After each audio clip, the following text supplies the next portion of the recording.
वर्णाश्रम व्यवस्था का मतलब है वर्ण व्यवस्था और आश्रम व्यवस्था, 4 वर्ण और 4 आश्रमों की व्यवस्था होगी। तो उसके अनुसार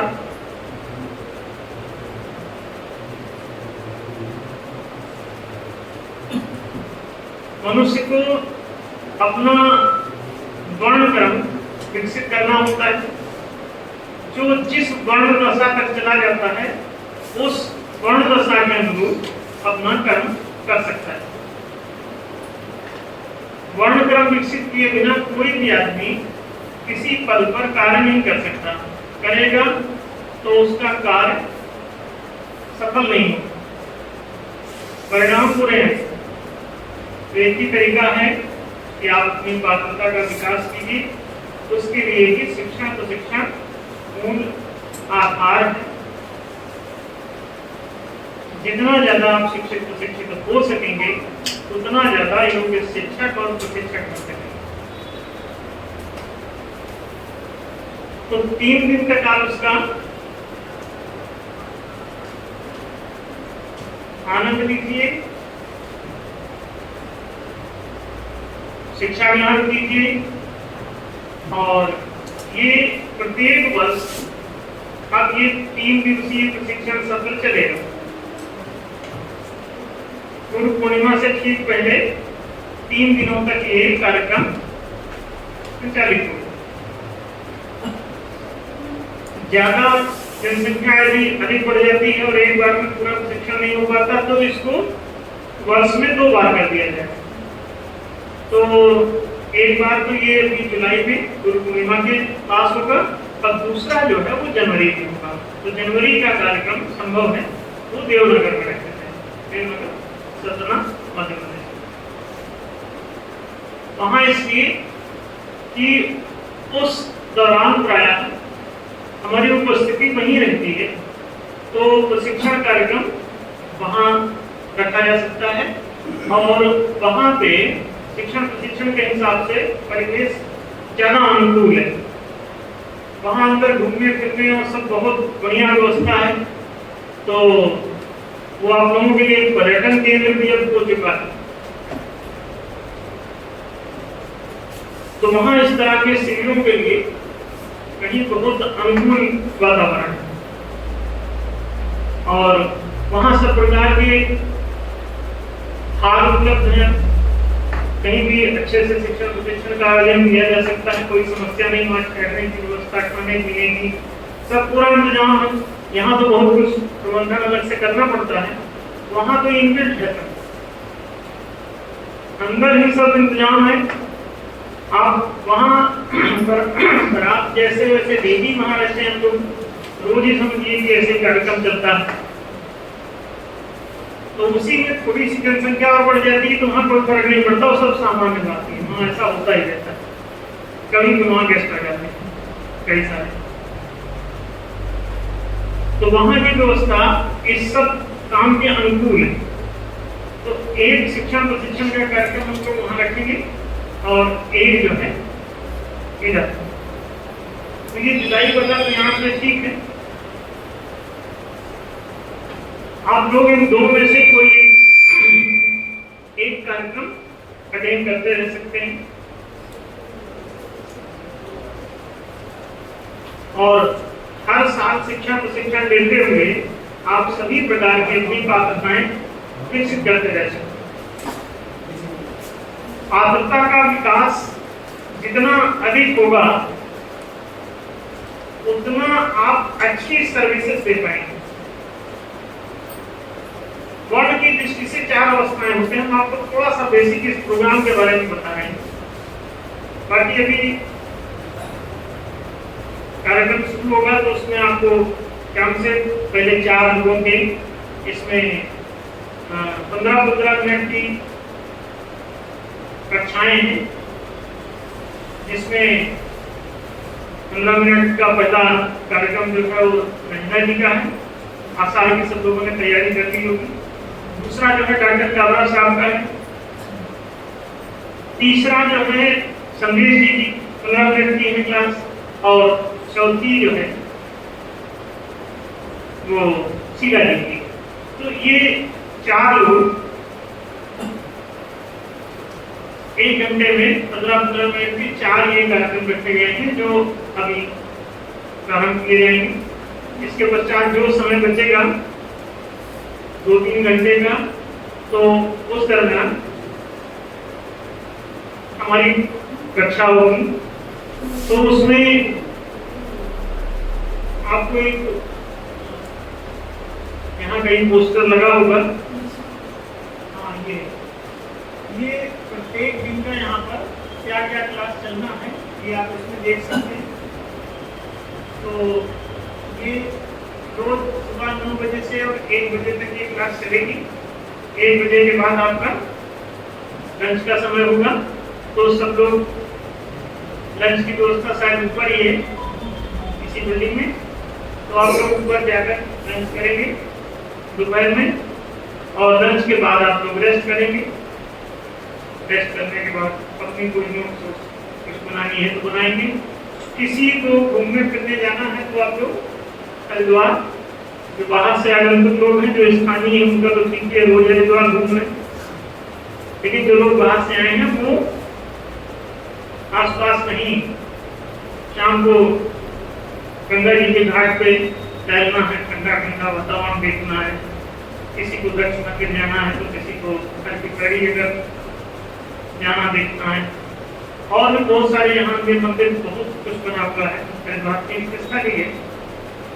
तो पोस्ट लंच सेशन जो है वो आपको फ्री रखा गया है 3 दिन, ताकि आप लोग बोर ना हो, मनोरंजन कायम रहे।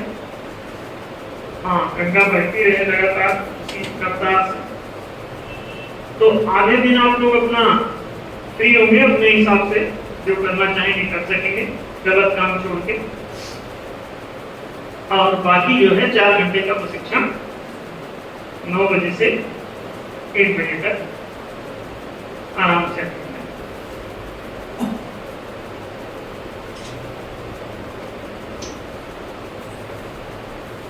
तीनों दिन तक ऐसा ही शेड्यूल रहेगा। और क्लास का ब्यौरा जिसको समझना है वो यहाँ से देख लेंगे क्या क्या सब्जेक्ट है इसमें। तीनों दिन का इसमें पहले दिन का, दूसरे दिन का, तीसरे दिन, तो ये तीनों दिन का इसमें सब्जेक्ट मैटर दिया हुआ क्या क्या चलना है।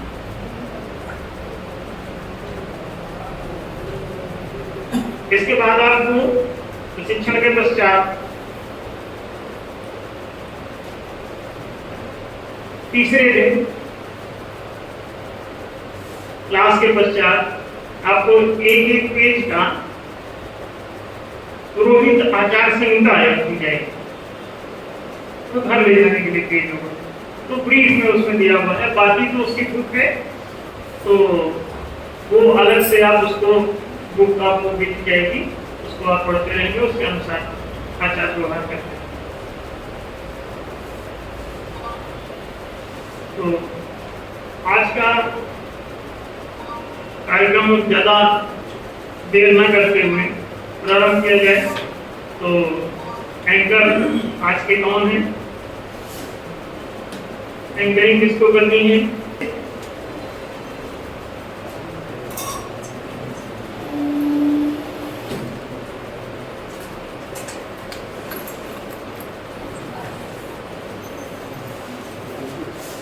आप देख रहे हैं यहाँ पोस्टर जो लगा है वो किसी कार्यक्रम के संबंध में यहाँ पोस्टर लगा हुआ है। जो फोटोज वगैरह आप बनाएंगे तो इस पोस्टर के साथ बनाएंगे। ये स्कूल की क्लास है जिसमें बच्चों ने बहुत कुछ सब काम रखा है। यहाँ क्लासेज चलती हैं बच्चों की और हम लोग इसी का उपयोग करते हैं अपने प्रशिक्षण कार्यक्रम के लिए। विद्यालय की बहुत बड़ी भूमिका रहती है।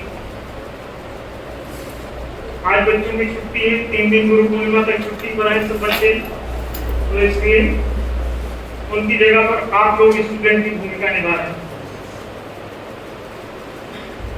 तो चीज ठीक हो गई, ऐसे ही यहाँ रंगारंग कार्यक्रम चलेगा और आप सभी लोग पानी वानी जिसको पीना हो तो बीच बीच में पानी पी सकेंगे। जब एक क्लास खत्म होगी तो उसके बाद जो है आप लोग पानी वानी पी सकेंगे, अपना बॉटल पानी का लेके आ सकते हैं, बैठे बैठे पीते रह सकते हैं। नहीं तो सोचें कि 4 घंटे में तो कमर टूटने लगी, है ना, बहुत ज्यादा नहीं होता। एक पिक्चर में 20 देर बैठते हो तो आराम से बैठो सब लोग, कोई तकलीफ की बात नहीं है। 2 छोटे स्टूडेंट भी बैठे हैं इसमें घुसे हुए। पुरोहित बनना चाहते हो क्या? अच्छा, 2 बच्चा टीम घुसा हुआ है इसमें, ये अपना काफी पेन लिए बैठे, बढ़िया। ये बचपन से ही पुरोहित बनने की फिराक में लगता है। ठीक है, इनको 5 को 50 मान दिया जाए।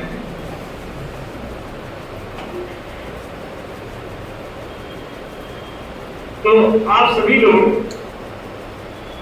पौरोहित्य की विद्या भी सिखाई जाएगी इसमें, कि पुरोहित के कर्म क्या क्या है वो बताए जाएंगे। आपने सुना होगा दैहिक तो भौतिक तापा राम राज कहूं नहीं जापा। तो ये जो दैहिक कष्ट है, कुछ दैविक कष्ट है, कुछ आध्यात्मिक कष्ट भी होते हैं। आध्यात्मिक संकट भी लोगों को हो सताते हैं, दोष पाप आदि बढ़ जाते हैं, मनोरोग बढ़ जाते हैं, तो आदमी बहुत त्रस्त हो जाता है। उसका भी इलाज उपचार पुरोहित का ही धर्म। दैविक संकट कौन से? जैसे भूकंप, ज्वालामुखी, अग्निकांड, महामारी फैल गई, कोरोना फैल गया, आदमी परेशान है। पुरोहित का काम है इस तरह के कोरोना को भी कंट्रोल करे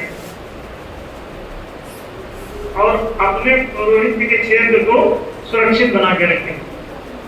तो हर ग्राम पंचायत का जो पुरोहित होगा उसके नियंत्रण के जितने भी उपाय हो सकते हैं वो अपने ग्राम क्षेत्र के लिए करेगा। वहां बाढ़ की समस्या, भूकंप की समस्या, महामारी की समस्या और सामाजिक समस्याएं भी मिलती हैं। सामाजिक समस्याएं जैसे चोरी डकैती की समस्या, तो ये दैवी तो नहीं है लेकिन आसुरी, इन समस्याओं से छुटकारा दिलाना। आदि भौतिक संकट, गरीबी से परेशान है लोग, आज ये नहीं है तो कल वो नहीं है। राजनीतिक समस्याएं, राजनेता लोग ठग रहे हैं, पुलिस ठग रही है, घूस ले रही है, झगड़ा नहीं पड़ने दे रहा, वकील लूट रहा, डॉक्टर लूट रहा। इन सब लूटपाट से बचाने का काम किसका है? पुरोहित। तो ये पुरोहित प्रत्येक ग्राम है। अब जैसे हम लोग 15,000 ग्राम बसाने वाले हैं तो 15,000 तो पुरोहित नियुक्त किए जाएंगे, ग्राम पुरोहित। फिर लगभग 800 डिस्ट्रिक्ट में वर्तमान में, तो 800 तो पुरोहित बनाने पड़ेंगे अपने को जिला से। प्रदेश में 30 के आसपास, तो उनमें लगभग 30 पुरोहित आपको प्रदेश पुरोहित बनाए। देश एक है, भारत एक देश पुरोहित। फिर विश्व में कई सारे देश, तो विश्व पुरोहित बनाना पड़ेगा जो 70 मंडल के नाम से जाना जाता है। तो वो पुरोहित ही ऋषि होता है, इसीलिए उसको नियुक्त किए जाते हैं। तो 70 का एक मंडल कहलाता है। 70 मंडल का फिर से गठन होगा। ये सब पिछले 4000 साल से टूट गया। अब कोई 70 मंडल नहीं, ब्रह्म पंचायत नहीं है कहीं, 70 मंडल नहीं है कहीं। तो सब खत्म हो जाने की वजह से क्या हुआ कि सनातन धर्म की रीढ़ टूट गई।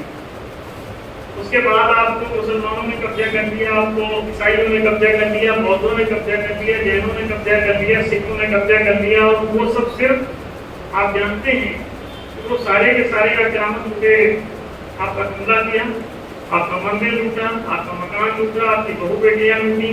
पूरा इतिहास अगर पढ़ेंगे तो बहुत रक्त रंजित है। इतना दुख आपको क्यों भोगना पड़ा? क्योंकि आपने अपना धर्म नष्ट कर लिया। धर्म एव हतो हन्ति धर्मो रक्षति। धर्म की जिन जिन लोगों ने हत्या कर ली उनका खुद का खनन होने लगा। धर्म का नाश करने वाले का ही विनाश होता है। दरअसल वो सोचते हैं कि उनने धर्म का नाश कर किसी के नाव में बैठे तो अपनी नाव का नाश कर डाले, उसमें तरह तरह से छेड़ करते, कुल्हाड़े चलाते, वो सोचेंगे कि नाव को नष्ट करते, है ना। लेकिन नाव पर वो सवार हैं, इस बात का उनको ज्ञान ही नहीं कि नाव अगर डूबेगी तो तुम उसी नाव पर ही तो हो, अपना धर्म ना जो नष्ट किया, तो धर्म की नाव पर तुम वहीं तो बैठे, तो नाव जब डूबी तो ये लोग भी सब डूब गए। फिर इनकी लूटपाट नदी को महाराष्ट्र तरह तरह से भीषण अत्याचार, सारे राज परिवार मार डाले गए। बहुत हिंसा हत्या का तांडव, मतलब आजादी के टाइम पे भी लाखों व्यक्तियों की हत्या की हुई। ट्रेनों में भर भर के लाशें आपको मुसलमानों ने पहाड़ में भेजी, पाकिस्तान में हिंदुओं का कत्ल कर करके सारा हिंदुस्तान था। फिर उन्होंने कहा कि नहीं, इतना ये हमारा यहाँ ये इधर हिंदू नहीं रहेंगे, इनको मार के खत्म किया, उनकी जमीन जायदाद मकान किया। सबको भाग के ट्रेन में भाग के निकल रहे थे तो उन्होंने घेर लिया और ट्रेन के अंदर ही मार डाला।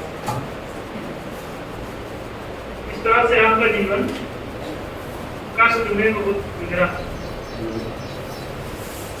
तो धर्म को वापस इसीलिए लाया जाता है। धर्म संस्थापक संघ पिछले 35 साल से धर्म स्थापना का अभियान चलाया जा रहा है, तो इसको फिर से अपने धर्म को जगाओ, अपने आपसी मतभेद समाप्त करो। सत्य में मतभेद नहीं हो, 2 + 2 = 4 ही सबका होता है, इसके थ्रू कोई मतभेद नहीं होता। लेकिन अगर आपको गलत बात करनी है तो आप 4 छोड़ के 3 5 करोगे तो फिर मतभेद उत्पन्न हो जाए।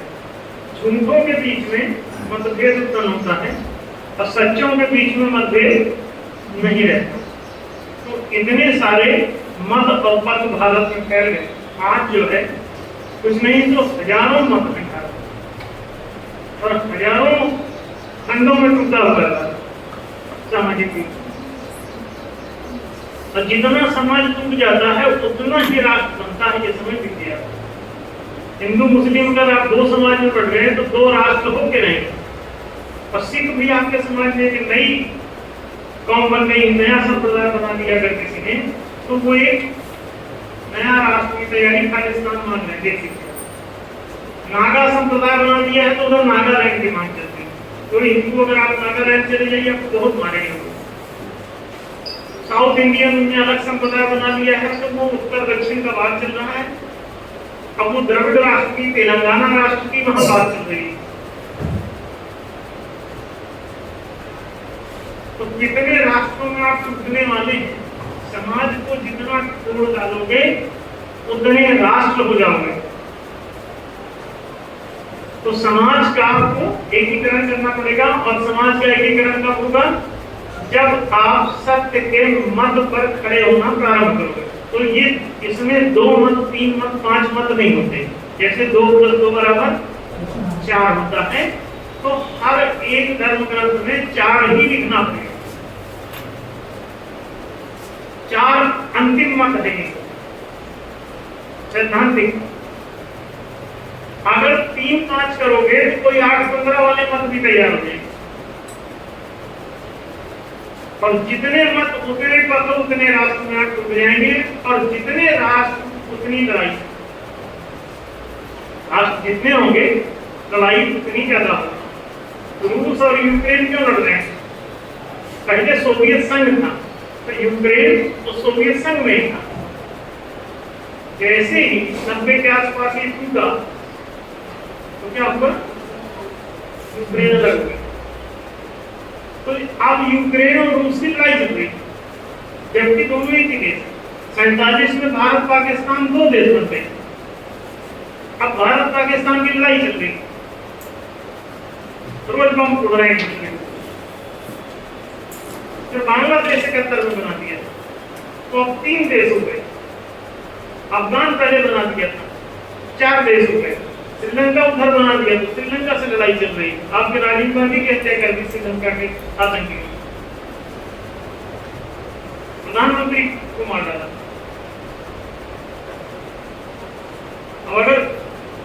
का एक ही प्रधानमंत्री होता तो कौन किसको मानता? संभव नहीं। तो आपके जितने मत हैं उतने पद हो जाएंगे, और जितने पद उतने उतने राष्ट्र। राष्ट्र छोटे छोटे टुकड़ों में टूट चुका था। 550 के आसपास राष्ट्र थे भारत में उस समय 1947 में जब देश आजाद हुआ। तो 550 डंडे झंडे अभी भी भारत के संसद भवन में, वहां की लाइब्रेरी में लगे हुए। हर एक का डंडा झंडा अलग था, और वो वहां चिन्ह लगा दिया कि इतने सारे राष्ट्रों को मर्ज करके तो ये भारत राष्ट्र बनाया गया। छोटा छोटा एक एक गांव तक एक गुंडे ने कब्जा कर लिया था। वो बताता था कि ये स्वतंत्र राष्ट्र है और इतने लोगों को मारेगा, खाएगा, वसूलेगा। आपने सुना नहीं है महाभारत के टाइम पे कि पांडव लोग कह रहे थे 5 ही गांव थे, तो एक एक गांव का एक 5 भाई हैं, तो एक एक गांव को अपने कब्जे में ले लेंगे, मार मार के उनको वसूले खाएंगे। दुर्योधन ने मना कर दिया। दुर्योधन ने क्या कहा? सुई के नोक के बराबर भी घूम वो नहीं देगा। दुर्योधन को पूरा कब्जा चाहिए। दुर्योधन अगर सत्य के मत पर खड़ा हो जाए तो पांडव 5 गांव अलग से मांगते क्यों? कृष्ण भगवान गए कहीं 5 गांव में गए तो पांडव, तो ये तो राष्ट्रद्रोह है। नहीं, राष्ट्र के विखंडन की प्रक्रिया तो पाकिस्तान वही मांग रहे थे। 5 गांव राष्ट्र को तोड़ करके क्यों? अरे पूरा भारत एक वो है। अब एक कमीना वहां उसको क्यों राजा बना रखा? उस राजा को हटा दो, राज्य तो ठीक है, 5 गांव अलग करके क्या करो? और फिर 5 गांव तुम जो अलग से मांग रखो, वो मांगने का औचित्य क्या है? तुम जाओ अपना काम करो, खेती कर लो। 5 गांव का राज्य क्यों मांग रखा? इसका मतलब ये लूटा जाता था, प्रजा जो है गुलाम होंगे। इस पे तो कोई आप लोगों का दिमाग ही नहीं चलता। अपना पांडव और महाभारत कथा सुन रहे, लेकिन बगलों बुद्धि में ही नहीं समझ में आता कि ये सब क्या है।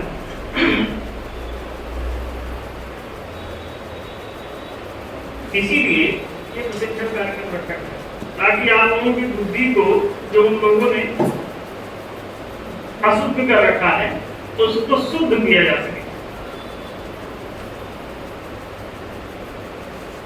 और आप लोग फिर शुद्ध बुद्धि से जाके अपने अपने ग्राम पंचायत में उनकी बुद्धि को शुद्ध करें। आप उनके पुरोहित बन जाइए। तो देखिए, अगर आप अच्छे मास्टर हैं, अच्छे डॉक्टर हैं, आप जाइए वहां। आप उससे ये नहीं कह रहे हैं कि मरीज देखा नाड़ी और बोले 500 रुपये फीस जमा करो। नहीं, ग्राम पुरोहित है, ये कहता है हम बिना फीस के डॉक्टर हैं। फिर इनका काम कैसे चलेगा? अगर ये फ्री में डॉक्टरी करेंगे, फ्री में मास्टरी करेंगे, तो इनका काम कैसे चलेगा? अरे वो लोग तुमको दक्षिणा चुकाते हैं, तुम टेंशन मत लो।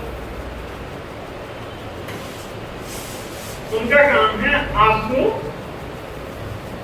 दान, दक्षिणा, चंदा, चौधरी, वो सब आपके पास पहुंचाते हैं। आप एकदम निश्चित रहिए। आज तक कोई ब्राह्मण परिवार जो पुरोहित के रूप में प्रतिष्ठित है वो कभी गरीब नहीं हुआ। हाँ, जिसको कोई उनका हित नहीं करना है तो उसकी कौन इज्जत करेगा?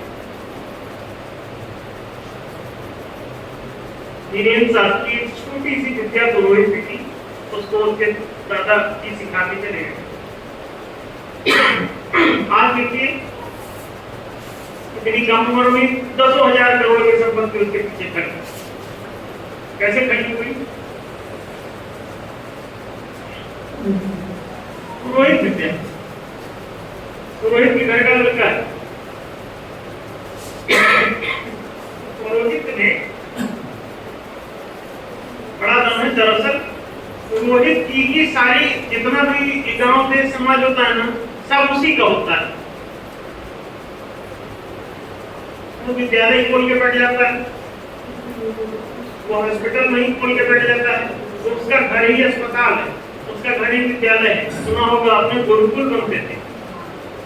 गुरुकुल क्यों होते थे?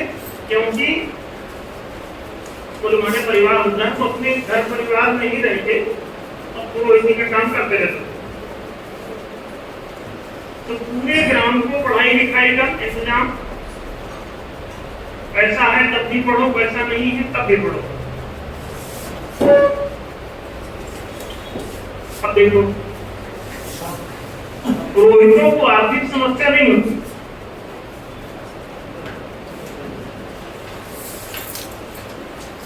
उनका सब काम चलता है। हमारा काम कैसे चल रहा है? तो इतने बड़े बड़े काम हम करते हैं, सब हो रहे हैं, चल रहा है ना। हमें पुरोहित के घर के ही बच्चे हैं, हम सब जानते हैं सब क्या है, पुरोहित में क्या होता है, पुरोहिती कैसे की जाती है, इसका क्या प्रभाव है। ब्राह्मण का पौरोहित्य मर गया जिसकी वजह से इतने आप लोग गुलाम हुए हो। अकेला एक ब्राह्मण कोई चेत जाता है तो 1857 में पहली गोली किसने चलाई? आजादी के आंदोलन की पहली गोली मंगल पांडे ने चलाई, वो भी पुरोहित के घर डाला था। बाकी लोगों का डीएनए उतना उछाल नहीं मारता, इनका मारता है। यही जब कायर हो जाता है, और ब्राह्मण और कायर ये दोनों विपरीत बातें। अगर ईश्वर ही डरने लगे,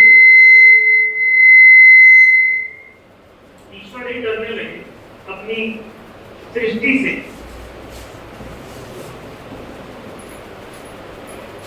फिर तो क्या? माता पिता अगर अपने बच्चों से डरने लग जाए, आज तक आप नहीं सुने होंगे कि कोई माता पिता अपने बच्चों से डरते हैं। कौन डरते हैं? जो गलत रास्ते पे। अपने बच्चों से, वो चाहे कितने खतरनाक भी हो जाए, वो अपने बच्चों से नहीं डरते, कोई नहीं डरता। अपने बाल बच्चों से कोई नहीं डरता, तो ईश्वर जो है अपनी सृष्टि से क्यों डरेगा? अब ब्राह्मण को जगत गुरु कहते हैं, जगत पिता कहते हैं। अब तो ये कैसे जगत पिता हैं जो जगत से डर रहे हैं? तो डरो मत, डरने की जरूरत नहीं। सत्य को जानो, मानो, जियो, और तुम सत्य के ज्ञान से तुम अभय पद को प्राप्त हो जाते हो। हम लोग कहीं भी जाएं तो हाथ में डंडा तक नहीं लेते।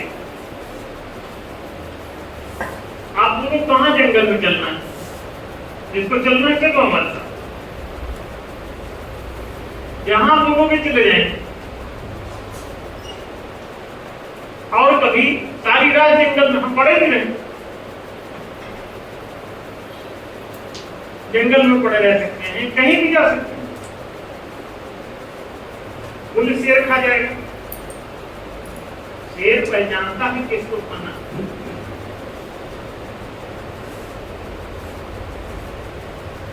सबको थोड़ी खाता है, सबको खाता शेर तो जंगल खाली नहीं हो जाता। जंगल में कोई जीव नहीं दिखता, सब खत्म कर देता नहीं, उसको मालूम है कि किसको खाना।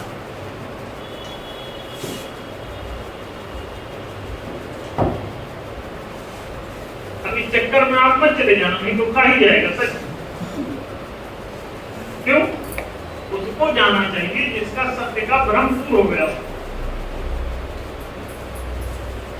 सत्य का ज्ञान होने पर आप अभय पद को प्राप्त हो जाते हो, क्योंकि जानवरों को पता है कि कौन सत्य को जानता है, कौन नहीं जानता। ये ज्ञान उनको है।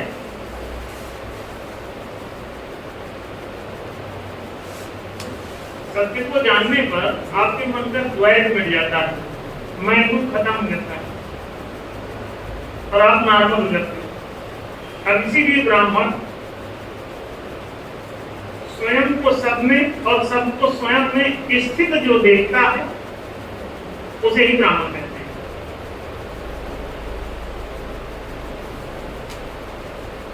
आत्मवत् सर्वभूतेषु यह पश्यति स पंडितः, जो आत्म रूप से खुद को ही सब में स्थित देखता है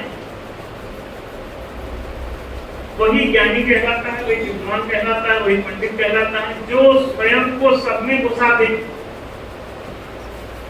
और सब में विराजमान रहे, सबका दुख अपना सा लगे, सबके सुख में तुम सुखी हो सको और सबके दुख से तुम दुखी हो सको।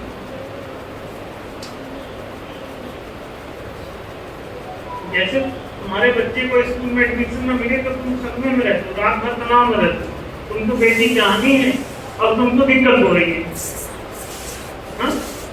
लेकिन पड़ोसी कैसे सो रहा है, कैसे सो रहा है? क्योंकि उसे बेटी जानी नहीं है, तुमको भी आनी, तुम टेंशन पर कैसे होगा? तो अगर पड़ोसी की तकलीफ तुमको उतनी ही सताने लगे तो समझ जाना कि तुम्हारा कुछ सर्वव्यापीकरण हो रहा है। सर्वत्व में भी सत्यम, तो सत्यम ब्रह्म। तो इस ब्राह्मणत्व के कारण तुम सबके सुख में सुखी और सबके दुख में दुखी होने लगते, अपना तुमको सुख दुख निवृत्त हो जाता है। अपने से तो तुम एक ही चीज है तुम्हारा कि तुम सच्चिदानंदमयी रहते हो बड़े मजे में। दूसरे को दुखी देखकर तुम्हारा जब दुखी होना शुरू हो जाता है तो तुम उसका उतना ही दुख दूर करने में जुट जाते हो जितना अपना कर रहे हो। तुम्हारा घर गिर जाए तो तुम घर बनाने के लिए रातों दिन परेशान रहो, अब पड़ोसी के गिर जाता है तो तुम शांति से अपना बैठो, तुम्हें कि पड़ोसी के गिर गया तो तुम और तुम्हारा पड़ोसी दोनों एक है। इस बात का ज्ञान सत्संग पढ़ने से हो जाता है और ऐसा जो इस ज्ञान में पूरी निष्ठा से प्रतिष्ठित हो गया है उसी को ब्राह्मण कहते हैं। तो इसे धीरे धीरे करके मैं इसका द्वैत मिटा डालूं और ये पौरोहित्य कक्षा के अब पुर के हित में लग जाओ। मैंने पुर कहते हैं देश को, राष्ट्र को, समाज को। तो समाज के हित में चौड़े करके अपने आप को और इसमें जुट जाओ। और ये ध्यान रखो कि जब तुम सार्वजनिक हितकारी काम करते हो ना तो बहुत रिस्पेक्ट मिलता है। तुम चाहते तो सम्मान, लेकिन सारी दुनिया तुमको घर जा रही है। अच्छा, तुम ढूंढ रहे हो सम्मान, मिलता क्या है? अपमान।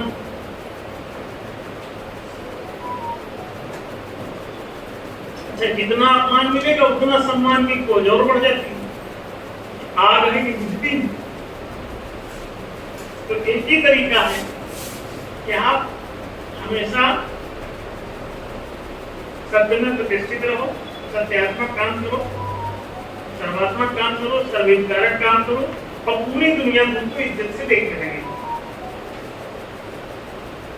किसी के बीमार पड़ने पर तुम कभी ऐसे ही इलाज करके उसका और चुपचाप चले जाओ और उसको ना बोलो कि 500 रुपए फीस हुई, तो क्या होगा?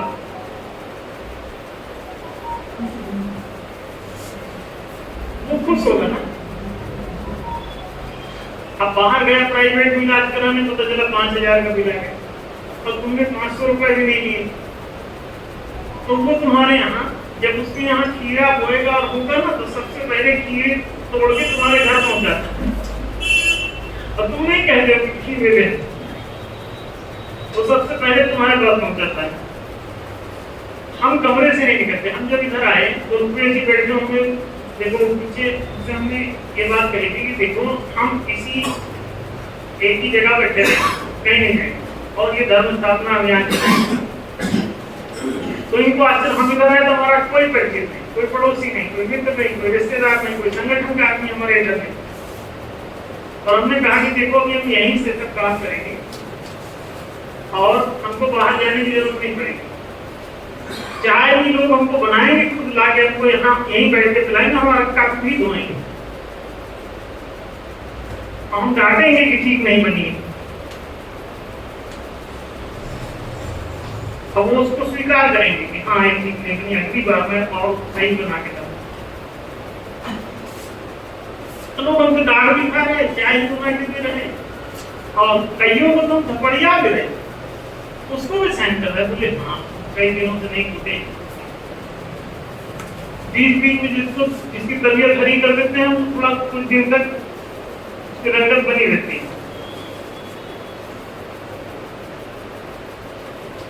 तो भैया रोहित ऐसा होता है, वो तुम्हारे हित में ही जीवित रहता है।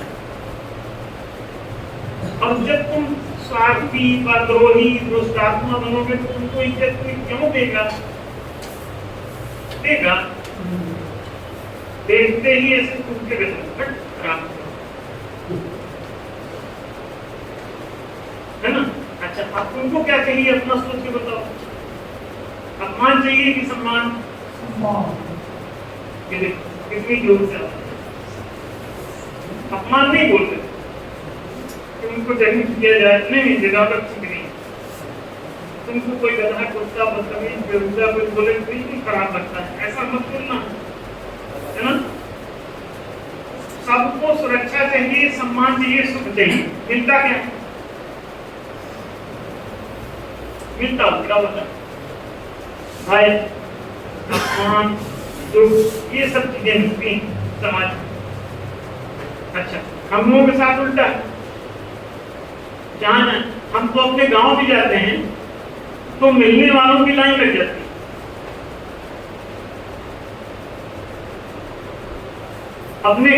अपने गांव में तो कम से कम लोगों की इज्जत नहीं होती, हमारी है पूरी। क्यों? गांव के भी बचपन से लेके कभी हमारी किसी के साथ कोई विवाद नहीं, कोई मनमुटाव नहीं, सबके साथ बड़े अच्छे संबंध हैं। द्वैत जिसके मन में रहता है वही दुष्ट होता है, वही सबसे डरता रहता है। इसका सामान तोड़ दिया, उसका सामान तोड़ दिया, इसको गरिया दिया, उसको, अब ये माहौल खराब। तुम इस द्वैत को बचपन में पैदा होते ही मिटा दो अपने मन से, ज्ञान भर दो मन। मैं और सुख के संघर्ष हटा दूं। हाँ, हम ये नहीं कह रहे हैं कि नागफनी के पेड़ को गले में जाते, नागफनी के पेड़ को गमले पर रख दो। बोले फिर व्यवहार कैसे? नहीं, गला भेंटने से ही व्यवहार नहीं होता, उसमें मग्गा पानी डाल दो, पेड़ खुश होगा। हाँ, हम कटीलों को भी सींचा जा रहा है, ऐसा सुनते हैं, खुश होगा वो। कटीले हैं तब भी सींच रहे हैं, तो 2-4 फूल के दिखा दो, तो नागफनी के फूल का बड़े सुंदर फूल निकालता है। कांटों से भरे हुए हैं गुलाब, और फूल जो निकालते हैं तो क्रांति मचा देते हैं। क्या खुशबू, क्या रौनक, क्या ग्लैमर। प्रेम करने वाले सबसे पहले गुलाब का फूल ही ढूंढते हैं, इसलिए चले जा रहे हैं किसी के पीछे। नहीं, अब गुलाब का फूल ही सबसे महंगा इसी चक्कर में बिक रहा है। बीच बीच में तो शादी करने के बाद भी गुलाब का फूल लेके पहुंच जाते हैं कई लोग। अभी भी प्रपोज कर रहे हैं।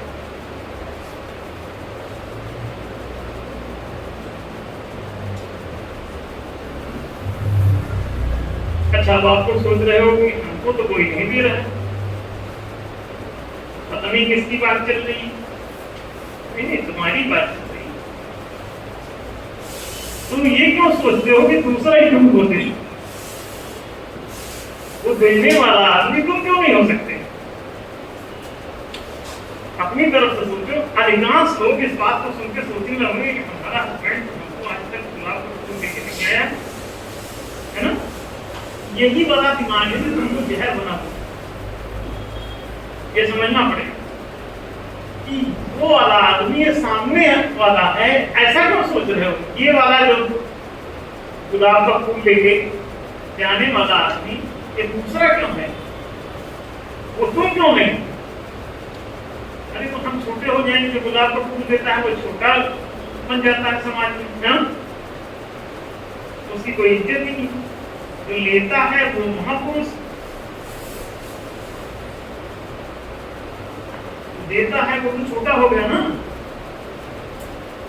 तो इंफीरियरिटी कॉम्प्लेक्स पकड़ेगा कि हम तो भैया न देंगे किसी को गुलाब का फूल। नहीं, अपनी तरफ से जब तुम्हारे द्वार दरवाजे दूसरों के लिए खुलते हैं तो तुम ही अच्छे इंसान हो जाते हो, तुम्हारे अंदर सद्गुण बढ़ता है। सद्ज्ञान को इंप्लीमेंट करो, लागू करो तो सद्गुण बनने लगता है, तो तुम ही अच्छे होना शुरू हो जाते हो। फिर एक नहीं, हजारों लोग गुलाब का फूल लिए तुमको घूमते रहे। हमको बचपन से हजारों गुलाब का फूल देने वालों की संख्या है। क्यों? अरे हम काम क्या आदमी, सबको मालूम है, इनसे संबंध स्थापित करो कि जुड़े रहो इनसे, ये काम के पता नहीं कब काम आ जाए। तो इसलिए हमसे लोग मित्रता करना पसंद करते हैं, हम बचते हैं। क्यों बचते हैं? अरे हमारे पास 36 काम है भाई। हम बचते हैं इसलिए कि हमारे पास और भी गम है जमाने में मोहब्बत के सिवा, तो हम दूसरे धंधे में। हमारा जीवन जगत हिसाब से, जब से हम पैदा हुए हैं यही कर रहे हैं, और जब से पैदा हुए हैं तब से मैक्सिमम हम एकांत में ही हमारा गुजरा है। जो सार्वजनिक हो जाता है बाहर, वो अंदर एकांत में चला जाता है। जो जितना सबके लिए उपयोगी है उतना ज्यादा वो गायब हो जाता है। यहाँ 25-30 साल से यहाँ रहने, 28 साल तक कहीं बन हो रहे, हमको पड़ोसी भी नहीं जानता कि हम कौन है। लगभग आधी उम्र यहाँ पे गुजर गई और पड़ोसियों को नहीं मालूम, हमसे कोई मुलाकात नहीं। क्यों? हम इस दुनिया के बहुत काम के आदमी हैं, और ये बात हम बचपन से लोगों को समझा रहे हैं, देखो हम बहुत काम के आदमी और सबके लिए उपयोगी। इस दुनिया में कोई एक भी प्राणी ऐसा नहीं है जिसके उपयोगी हम ना हो। तो ऐसा मटेरियल बना दो अपनी जिंदगी को जो सारे जगत को प्रकाश दे सके, सारे जगत को खुशियां बांट सके, सारे जगत में कुछ जल वृष्टि कर सके, आदमी का पौधा सींचे। तो निश्चित रूप से ऐसे ही आदमी की कद्र है, इसी का नाम ब्राह्मण।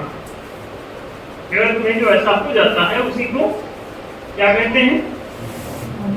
बहुत धीरे से जोर से बोलो, क्या कहते हैं? हाँ, ये है नमक की हुई आवाज। अब बाकी क्या है? ब्रह्म से ब्रह्म नहीं सदता,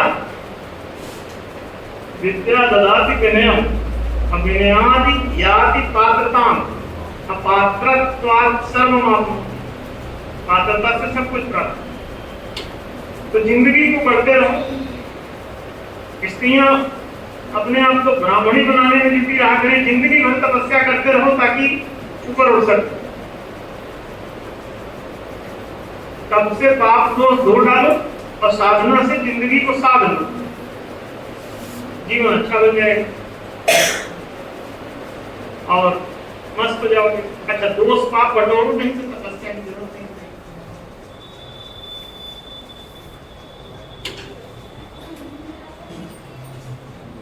तो ये कार्यक्रम इसीलिए रखा जा रहा है कि आपका जीवन अच्छा बन सके, उपयोगी बन सके। ब्राह्मण स्तरीय जीवन बहुत काम का है और वो पुरोहित के रूप में एक बहुत बड़ी भूमिका निभा सकता है। तो आज से ये कार्यक्रम शुरू हो रहा है। स्वागतम लिखा हुआ है यहाँ पर। आप सभी का स्वागत करने के लिए रंजना जी आमंत्रित हैं और 15 मिनट का उनका स्पीच है। तो